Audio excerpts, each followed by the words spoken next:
अच्छा, अब जरा शुरू करें ये जियो पॉलिटिक्स ने तो जन्म लेना है ना गजा के कत्लेआम से। जी। तो गजा के कत्लेआम में हमास के जो रहनुमा है वो अभी तक इस वक्त जब मैं बात कर रहा हूँ वो कह रहे हैं हमारा स्टीव विटकॉफ से रब्ता है। और जी। स्टीव विटकॉफ ये कह रहे हैं कि मुझे ट्रंप ने कहा है कि हमास को इंगेज रखो। ना सिर्फ हमास, अच्छा ये मुज़ाकरात किससे हो रहे हैं अब गौर करें। जी। ये हो रहे हैं अमेरिका और हमास के। ये हो रहे हैं अमेरिका और इस्लामी जिहाद के दरमियान जो मुज़ाकरात हो रहे हैं, यानी दो इस वक्त, यानी तीन बड़े आप समझ लें कि फलस्तीनियों की नुमाइंदगी है ना। एक तो फलस्तीनी अथॉरिटी है, जी। एक वो फ्रॉडिया था जो दौड़ गया, जिसने एक नई अरब रियासत बनाने का ऐलान किया था। जी। ये इसराइल की सपोर्ट थी उसको, और कुछ दीगर ममालिक भी उसको छोटी मोटी सपोर्ट कर रहे थे, चंदा वंदा दे रहे थे। तो वो जो है वो तो गायब हो गया, वो तो जाबरी। तो उसके पीछे तो लगे हुए फलस्तीनी कबाइल सारे, वो कहाँ गए है, किधर गया है, वो बारह छोड़े उसको। असल बात है कि तीन, एक फलस्तीनी अथॉरिटी है प्रेसिडेंट महमूद अब्बास की, वो हो सकता है आने वाले दिनों के अंदर उसको की कोई और शक्ल इख्तियार करे, उसकी नई लीडरशिप आए, कोई नए लोग इमर्ज हो। मरवान बरगूती हो सकता है उसको संभाले, हो सकता है कोई भी और संभाले।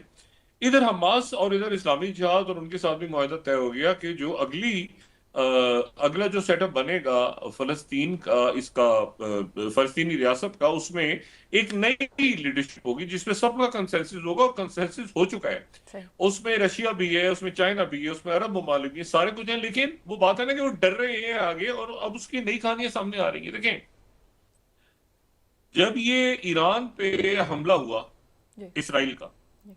ये ज़हन में रखें कि इसराइल का हमला नहीं था, अमेरिका का हमला भी था। और इसराइल उस दिन फारिग हो गया था, दूसरी दफा। 1973 में भी इसराइल फारिग हो गया था, ये अगर अमेरिका उसकी मदद को ना आता। 67 में भी इसराइल फारिग हो गया था, अगर अमेरिका उसकी मदद को ना आता। फारिग हो गया था इसराइल। सही। और उस दिन भी इसराइल फारिग हो गया था, बिल्कुल फारिग हो गया था, खत्म हो गया था, इसका वजूद इस कुर्रे अर्ज से मिट चुका था इसराइल का, अगर अमेरिका इसकी मदद को ना आता और वहां से 125 जेट तैयारे गुआम से परवाज ना करते। और उसके बाद जो है वो, लेकिन उसके बाद भी मामला अपनी जगह खड़े हैं। वो 12 दिन की जंग हुई, उसमें जो है वो भरकस निकाल दिया तल अवीव का और बाकी जगहों का ईरान ने। और ईरान की भी बहुत बहुत, ईरान का भी बहुत नुकसान हुआ। इनके भी जो न्यूक्लियर की जगह हैं उन पे अटैक हुआ, कितना इनरिच रह गया, कितना नहीं है, कितनी शहादतें हुई हमें अभी तक नहीं मिला, लेकिन दोनों तरफ नुकसान हुआ। लेकिन बात वो ये है कि जो यहाँ तो मसला ये है ना कि 100 मुसलमान मर जाते हैं कुछ नहीं होता, एक कोई इसराइली मर जाए, अमेरिकी मर जाए तो खबर है बहुत बड़ी। उन्होंने जो भुरकस निकाला इसराइल का, जी। और जो मोसाद हेडक्वार्टर और फिर हुतीज ने उनका भुरकस निकाल के रखा हुआ है, और जहाज डुबो दीजिए पानी में। और फिर बाद जो कल खबर आई कि जी उनका तो जियो स्टैटिक डोम जो था वो भी अल उदैद एयर बेस के ऊपर, उसको भी हिट कर दिया। तो वो भी अरब ममालिक के लिए बड़ा मसला है भाई, कि आप यहाँ पे हमारे मुल्कों में मौजूद हैं अपनी बेसिस लेके, लेकिन आप एक ऐसा खतरा पैदा कर रहे हैं पूरी दुनिया के लिए कि हम आपको कब तक बचाएंगे ना। आप हमें हमारी बात सुनते हैं। हम मीडिएशन बीच में कर रहे हैं। कतर ने बड़ा प्यारा रोल प्ले किया है, सऊदी अरेबिया ने बड़ा अच्छा, बहुत खूबसूरत रोल प्ले किया है इन मुल्कों ने ये गजा के कत्लेआम को बंद कराने के लिए।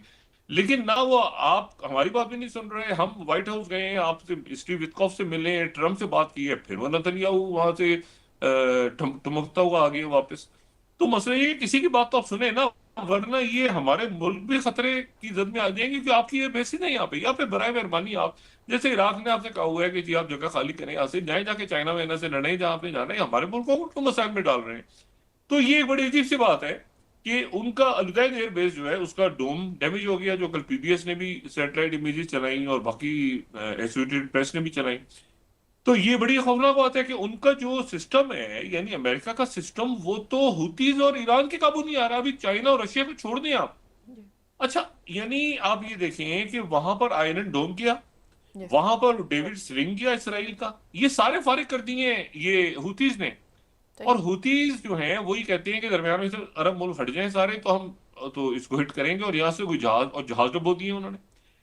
अब मसला ये है कि ये बड़ी एक एम्बेरसिंग सूरत हाल है प्रेसिडेंट ट्रम्प के लिए। और वहां पर जो इंटरनल ये मेक अमेरिका ग्रेट अगेन की जो उनकी बेस थी, उसके अंदर फटा पड़ा हुआ है ये जेफरी एप्स्टीन फाइल्स के ऊपर। कल भी मैंने बात की जी। थी कि उनके बिल्कुल। डिप्टी डायरेक्टर जो है वो रिजाइन करने का सोच रहे हैं, और का सब कैश पटेल चले जाएंगे साथ ही। कैश पटेल की तरफ से कहा गया है कि जी मैं रिजाइन कर जाऊंगा अगर आपने इस पे ज्यादा मसाइल खड़े किए, तो मैं भी इसके ऊपर रिजाइन कर दूंगा और मैं तो रिजाइन होकर चला जाऊंगा।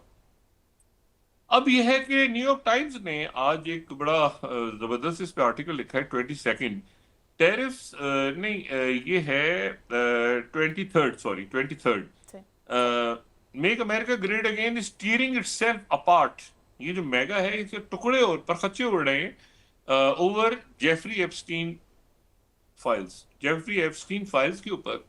वो मेगा के जो हैं वो परखच्चे उड़ रहे हैं, और मेगा जो है उस पे इंटरनली कैश पटेल जो है वो रात को फिर ये हुआ कि ये बरतानिया का इंडिपेंडेंट में कोट कर रहा हूँ, डेमोक्रेट्स डिमांड्स के Trump clean on Epstein files as FBI's Bongino and Patel mull quitting after Bondi's blow up.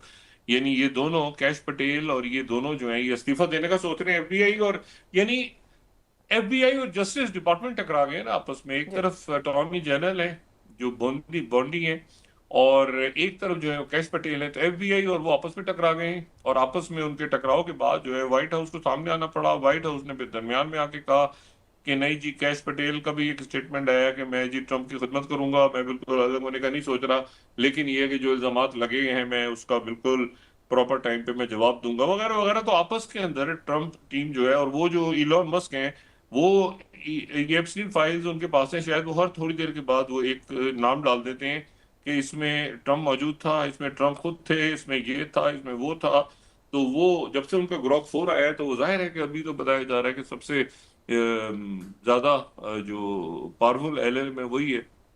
Anyway, तो वो अब ये है कि इनके ये मेगा के अंदर एक प्रॉब्लम बहुत बड़ी चल रही है प्रेसिडेंट ट्रम्प के लिए। और सब प्रेसिडेंट ट्रम्प जो है वो, उन्होंने जो 30% खास तौर पे जो टैरिफ डाल दिए ईयू पे, ईयू पे देखिए टैरिफ डाला है, और टैरिफ डालने के बाद ईयू के ऊपर यूरोपीय यूनियन के ममालिक जो कि उनके इत्तेहादी हैं, उनसे कह रहे हैं कि जी आप ये 30% टैरिफ दें।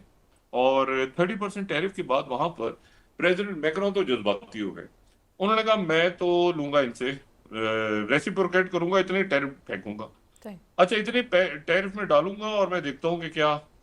अच्छा, कुछ मुल्क में वो ठंडा कर रहे हैं, क्योंकि जो प्रेसिडेंट मैक्रो है ना, वो यूरोप स्ट्रॉन्ग यूरोप के बड़े हामी हैं, बड़े यूरोप की वो चाहते हैं कि यूरोप, पहले वो नेटो को ब्रेन डेड कह चुके हैं। अब वो कहते हैं कि जनाब यूरोप बड़ा जबरदस्त है और इसको एक अलग से इसकी तहजीब है, अलग से। ये तो अमेरिका तो कॉलोनाइजर थे ना, हम लोग दोनों जाके वहां पे इनको, हमारे ही लोग थे, पहुंच गए वहां पे मसाले ढूंढते हुए, और वहां जाके फिर लड़े और ये हुआ और वो हुआ। तो इनको इतनी अहमियत नहीं देनी चाहिए। हम यूरोप को हमें आपस में मिलके और इकट्ठा होना चाहिए। लेकिन सवाल ये है कि यूरोप की इकोनॉमी और यूरोप की, अब देखें ना, उधर शायद इन्होंने यूके में 10% डाला है। यूके जो है शायद वो ईयू में आना चाह रहा है, वो 10% है, तो 30%। वो पहले अगर ब्रेक्सिट ना होता तो शायद वो भी 30% की जद में आ जाते। वो बहरहाल एक अजीब क्योटिक सूरत हाल है। इसमें 5% जो है इन्होंने डिफेंस कैपेसिटी बढ़ाना है और फिर रशिया से लड़ना है। तो अब ये कि एक नई सोच में पैदा हो गई है कि भाई ये बताएं सारी बात, ठीक है। और वो बात ये है कि अगर यूक्रेन हार गया तो क्या होगा। अगर यूक्रेन हार गया तो क्या होगा, जो कि हार रहा है, कुचला गया यूक्रेन। कोई पेट्रोल मिसाइल नहीं आई 14 तारीख को। मुझे नहीं पता कीट के लोग तक पहुंचते पहुंचते वहां पे ट्रम्प साहब को क्या याद आ जाती है चीज। अगर यूक्रेन हार गया तो क्या होगा, इसका मतलब है कलेक्टिव वेस्ट हार गया। कलेक्टिव वेस्ट यानी सारे मुल्क हार गए। यानी देखिए, ये ऐसे नहीं हो सकता कि वो जी अमेरिका कहे कि जी वो तो बाइडेन ने किया था तो जी मैं तो कुछ भी नहीं कर रहा था। इसका मतलब है रशिया ने कलेक्टिव वेस्ट को, कलेक्टिव वेस्ट था ना, नेटो के मुल्क थे, और ये अफगानिस्तान और इराक से ज्यादा बुरी शिकस्त होगी नेटो ममालिक की, उनको भी पता है। उन्होंने बहुत बड़ी गलती की थी। कुछ आए थे इराक में, कुछ नहीं आए थे, लेकिन अफगानिस्तान में आके उन्होंने बहुत नुकसान उठाया था। अब यह है कि अब तो उनके दरवाजे पे हो रही है ना जंग। पहले तो जंग अफगानिस्तान में हो रही थी, इराक में था जो भी मसला था, लीबिया में था जो भी था, अब तो उनके दरवाजे पे हो रही है। और वहां पे महंगाई है, बेरोजगारी है, इमिग्रेंट्स आ गए हैं, डेमोग्राफिक चेंजेस हैं, और अभी बहुत बड़ा उनके लिए प्रॉब्लम खड़ा है। और वो बहुत बड़ा प्रॉब्लम उनके अफ्रीका खड़ा है, जो उनकी फॉर्मर कॉलोनाइज है। और उनके मुल्कों में इतना सोना है कि जितनी उनकी जीडीपी नहीं है, वो सारा अफ्रीका से लाके सोना उन्होंने अपनी तिजोरी में सजाए हुए, जो कि उनकी कॉलोनीज थी। और फिर मुआहदे किए हुए उनके साथ, कैसे थी हम आपको ये करेंगे वो करेंगे, तो सोना उठा के उनका सारा यहाँ पे लाके रखा हुआ है। बात यह है कि यूरोप इस वक्त बड़े क्राइसिस में है, यूरोप का। और यूरोप के बाद बारे में कई इकोनॉमिस्ट ये कहते हैं कि यूरोप आने वाले दिनों में शायद बैंकरप्ट हो जाए कई मुल्क यूरोप। तो यूरोप ने अपनी इकोनॉमी को खड़ा करना है। अब ये एक जंग उनके सर पे डाल दिया कि ना वो इसे पीछे हट सकते हैं। अच्छा, फर्ज करें अगर पुतिन ये जी जंग जीत गए, जी तो वो फिर उसके बाद आपके ख्याल से रुकेंगे? यूरोप को ये यकीन है इस बात का कि वो आगे बढ़ेंगे, ठीक है, वो आगे बढ़ के और वो जो सारा ईस्टर्न फ्लैंक है उसको वापस ले जाने की कोशिश करेंगे। यूरोप के अंदर ये भी डर है।